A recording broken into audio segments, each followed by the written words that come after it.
વાત એટલી ચોખ્ખી છે કે ગુજરાતના નાયબ મુખ્યમંત્રી વડગામ આવે છે, મોસ્ટ વેલકમ.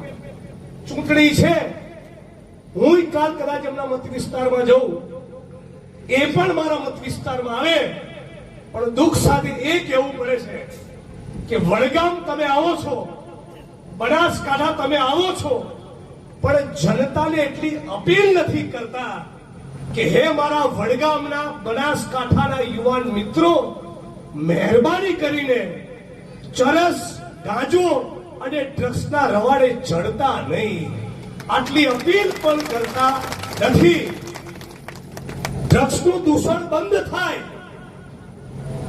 આપણી બેન દીકરીઓ, માતાઓ વિધવા ના થાય, એ સુનિશ્ચિત કરવાની વાત તો ભૂલી જાઓ. એક અપીલ પણ નથી કરતા કે ભાઈ મહેરબાની કરીને આ ડ્રગ્સ બહુ ડેન્જરસ છે, એના રવાડે ચડતા નહીં.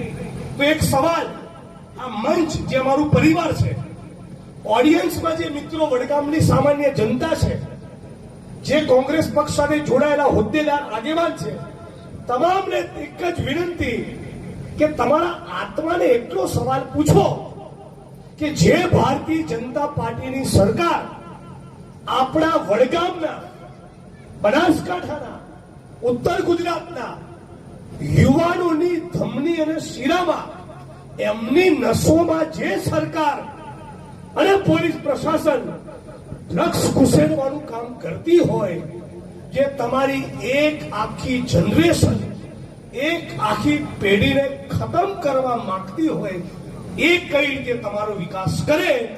આ સવાલ તમે તમારા આત્માને પૂછજો.